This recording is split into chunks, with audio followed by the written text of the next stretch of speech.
అందరికీ నమస్కారం అండి. Welcome to my channel.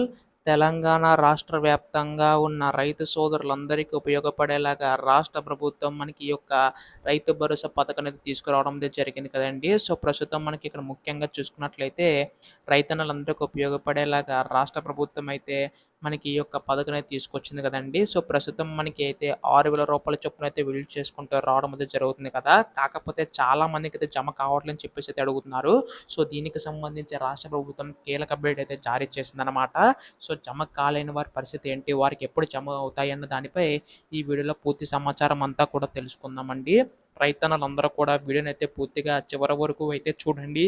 అంతకంటే ముందు చాలామంది వీడియోనైతే చూస్తున్నారు కానీ సబ్స్క్రైబ్ అయితే చేసుకోవడం లేదు. మీరు గనక సబ్స్క్రైబ్ చేసుకుంటే నేను పెట్టే ప్రతి చిన్న లేటెస్ట్ అప్డేట్ కూడా మీరు ఎప్పటికప్పుడు మిస్ కాకుండా తెలుసుకోగలుగుతారు.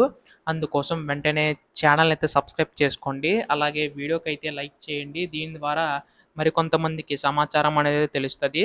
ఇంకా ఆలస్యం చేయకుండా వీడియోలోకైతే వెళ్ళిపోదాం.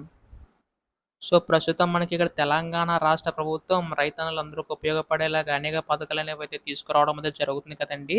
ఇందులో మనకి ముఖ్యంగా చూసుకున్నట్లయితే రాష్ట్ర ప్రభుత్వం ఈ యొక్క రైతు భరోసా సంబంధించి గాను మనకి పడని వారికైతే అప్డేట్ అయితే ఇచ్చిందనమాట.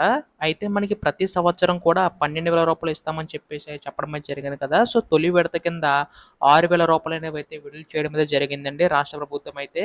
అయితే ఇక్కడ మనకి ఇప్పటి వరకు కూడా మనకి రాష్ట్ర ప్రభుత్వం కొంతమంది వరకు కూడా జమ చేయడం అయితే జరిగిందనమాట. అందరికీ కూడా జమ చేశారు. కాకపోతే కొంతమంది వరకు అది పడుతున్నాయి. సో, పడని వారికి పరిస్థితి ఏంటని చెప్పేసి అయితే అడుగుతున్నారు. సో, మనకి ఇక్కడ ఏంటంటే దశల వారీగా నిధులనేవైతే విడుదల చేసుకుంటూ రావడం అనేది జరుగుతుందండి రాష్ట్ర ప్రభుత్వం అయితే. అయితే ఇక్కడ మనకి ముఖ్యంగా చూసుకున్నట్లయితే ప్రస్తుతం మనకి మండలానికి ఒక గ్రామం చొప్పున అయితే రాష్ట్ర ప్రభుత్వం నిధులనేవైతే విడుదల చేసుకుంటూ వస్తుందన్నమాట. ఈ ప్రక్రియ మొత్తం కూడా మార్చి 31 తేదీలోపు కూడా పూర్తి చేస్తామని చెప్పి రాష్ట్ర ప్రభుత్వం తెలపడం జరిగిందండి. సో, చాలామంది ఎదురు చూస్తున్నారు ఈ యొక్క పథకం సంబంధించి గాను. సో, త్వరలోనే ఈ యొక్క పథకం సంబంధించి అందరికీ కూడా జమ అవుతాయని చెప్పేసి రాష్ట్ర ప్రభుత్వం స్పష్టం చేయడం అనేది జరిగిందనమాట. సో, మనకి రేపు ఎల్లుండిలోగా పడే అవకాశం ఉందండి. ఇది మనకొచ్చిన తాజా సమాచారం అన్నమాట. ఇటువంటి లేటెస్ట్ అప్డేట్స్ అన్నీ కూడా మీరు ముఖ్యంగా తెలుసుకోవాలనుకుంటే మాత్రం ఛానల్ అయితే సబ్స్క్రైబ్ చేసుకోండి. ధన్యవాదములు.